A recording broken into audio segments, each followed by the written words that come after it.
ఏం జగన్మోహన్ రెడ్డి గారు ఏంది యుద్ధాలు ఏదంటే కనుక సైన్యాలు సమీకరణ చేసుకోవాలి, యుద్ధాలు చేయాలి మనం అంటున్నాడు ఏంటి అసలు? మరి అట్లా రెచ్చగొడితేనే కదా జైల్లో పోయి కూర్చోవాలి ఒక 5 నెలలు 6 నెలలు. ఇప్పుడు ఇంతకుముందు బోరుగడ్డ అనిల్ గారు ఈ కార్యకర్తలకి ఈ ఛానల్ ద్వారా మీకు తెలియజేస్తున్నా, వైసీపీ పార్టీ కార్యకర్తలకు ఏ పార్టీ శాశ్వతం కాదు, ఎవరు ఎటుంటారో ఎవరికి తెలియదు. దాన్ని దృష్టిలో పెట్టి నాయకుడు మనకి ఏం మెసేజ్ ఇస్తున్నాడని ముందు అర్థం చేసుకోవాలి. మంచి చెప్తున్నాడా చెడు చెప్తున్నాడా, మనం ఏం చేస్తే మనకి రాజకీయం ఎదుగుతామనేది మనం ఆలోచించుకోవాలి. ఆలోచించుకోకుండా నాయకుడు చెప్పాడని చెప్పి బురదలో బొరలాడడం వివేకం మర్చిపోయి నిన్న చెప్పిన మీటింగ్ ఒక ఆధారంగా చూస్తే గతంలో బోరగడ్డలన్నీ పరిస్థితి ఏమైంది? 1 జోగి రమేష్ పరిస్థితి ఏమైంది? 2 వల్లభనేని వంశీ పరిస్థితి ఏమైంది? 3 శివరెడ్డి బాసిరెడ్డి పరిస్థితి ఏమైంది? 4 మరి ఇంకా పేరు నాన్నగారి వ్యవస్థ ఏమైంది? ఈ మధ్య శ్రావణ ఎవరు, జడా శ్రావణ ఎవరు, ఆయన ఒక అమ్మాయి నాగనో ఆ అమ్మాయి 1. ఇలాంటి చెప్పుకుంటూ పోతే ఈ మధ్య జడ శ్రావణ కూడా మాజీ జడ్జి గారు ఆయన ఈ మధ్య మొదట ఆవంతుని నిలబెడితే బాగుండేది, క్యారెక్టర్ మార్చుకొని వెళ్ళాడు. చివరికి తప్పులు వేసుకొని చెంపలు వేసుకొని ఇప్పుడు మళ్ళీ మామూలుగా యథా రాజా తదా ప్రజలోకి వచ్చాడు. వాళ్ళు ఒక్కసారి ఆలోచించుకోండి అయ్యా, మీ కార్యకర్తలు నాయకుడు చెప్పాడని ఎగరకుండా యుద్ధాలు ఎవరి మీద చేస్తారు? ప్రజల మీద. ప్రజలు యుద్ధాలు చేస్తే ఓట్లు వేయరు. సామరస్యంగా మేము ఈ పనులు చేస్తాం, మేము మంచితనంగా ఒప్పించుకుని ఓట్లు వేయించుకోవాలి. కానీ ఇప్పుడు ఈ ప్రక్రియ అసలు ఎలక్షన్ కమిషన్ వాళ్ళ మీద నోటీసులు ఇవ్వాలండి పార్టీ అధ్యక్షులకి, అప్పుడు కానీ వాళ్ళకి బుద్ధి రాదు. ఇలాంటి చర్యలు ఇప్పుడు కార్యకర్తలను రెచ్చగొట్టడం ఏంటి ఒక నాయకుడు? వాళ్ళు ఆయనే నేను అండగా ఉంటాను, నా పార్టీ అండగా ఉండేది. మరి బోరుగడ్డ అనిలో ధర్నా చేశాడుగా మీ ప్యాలెస్ ముందు, ఆయనకేం అండగా ఉండ? మరి వాడు ఉన్నాడు ఆ జడ శ్రావణ నెల్లు ఆయన ఉన్నాడు లోన, ఆయనకేం అండగా ఉండ? జోగి రమేష్ సరే ఆ వ్యక్తిగత విషయాలు వారేనని అనుకో, మట్టి బుట్టపోయి చివరికి మురుగు కాలం అయిపోయింది పరిస్థితి. జోగి రమేష్ పని ఎట్టుందంటే ఏదో చేద్దాము, ఏదో ప్రతిపక్షాన్ని హింసించి నేను పేరు తెచ్చుకొని నేను హోంమంత్రి కావాలనుకున్నాడు, చివరికి బురద మంత్రి అయ్యాడు. ఏంటి చూసుకున్నా ఫ్లాపులో అట్లా ఫ్లాప్ అయినవాడు జోగి రమేష్ ఒకడు ప్రస్తుతానికి. మీ కార్యకర్తలు కూడా అలా కాకుండా మంచిగా నడవండి, పార్టీ కోసం తప్పు లేదు.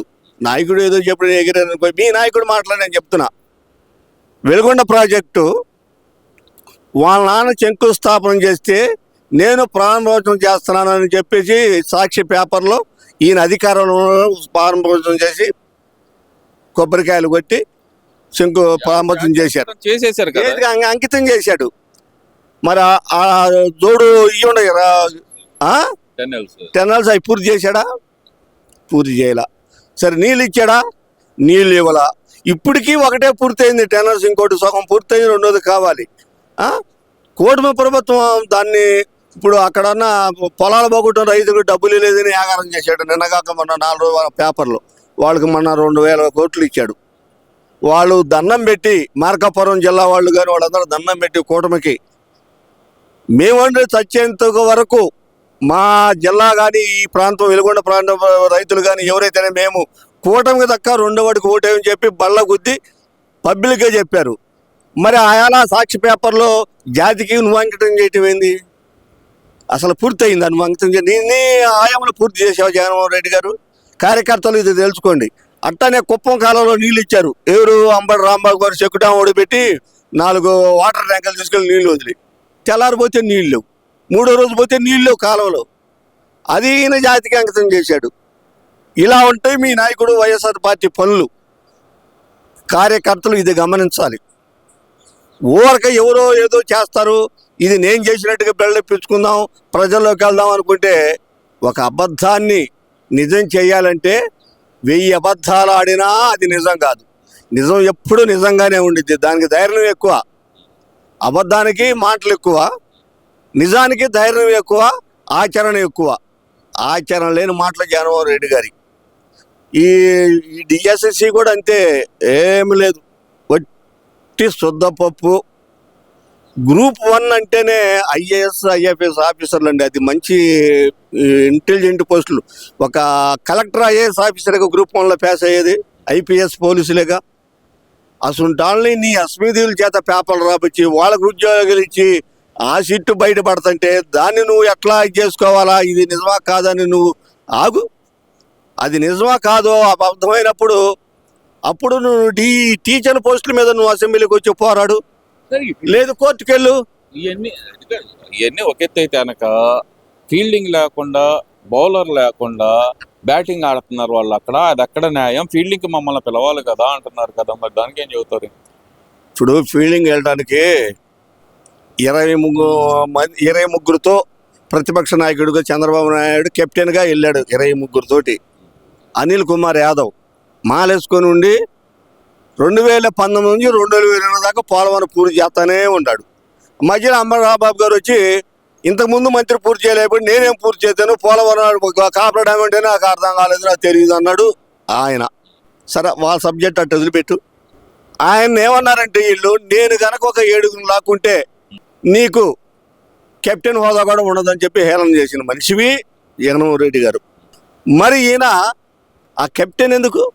నువ్వు ఫీల్డర్గా వెళ్ళు, బాల్ వేయడానికి నువ్వు వెళ్ళు, నీకు వచ్చారు, నీకు పులివెందుల ప్రజలు నీకు బాల్ వేయడానికి నీకు అధికారం ఇచ్చారు, వెళ్ళి బౌల్ వేసి వికెట్ పడగొట్టు. సమస్యల మీద, ప్రజల సమస్యల మీద, ప్రజల ఆర్థిక వ్యవస్థల మీద ఎక్కడన్నా లోపాలు ఉంటే ఆ లోపం ఎత్తు చూపి అసెంబ్లీలో రికార్డ్ అయ్యింది. అది రికార్డ్ అయ్యింది, ఇప్పుడు కాదు, నీకు ఎప్పటికైనా బయటపడతాయి. నువ్వు ఆఫీసుల మీదకి వెళ్ళవు, నువ్వు వికెట్ పడగొట్టవు, నీకు అసలు బాల్ వేయటమే చేత కాదు. ఊరక బయట నీ ప్యాలెస్లో కూర్చొని ఒక మైకులు పెట్టుకుని ఆడ మాట్లాడతావు, ఆడ బాల్ ఇస్తురుతావు. ఆ బాల్ ఎవరికి?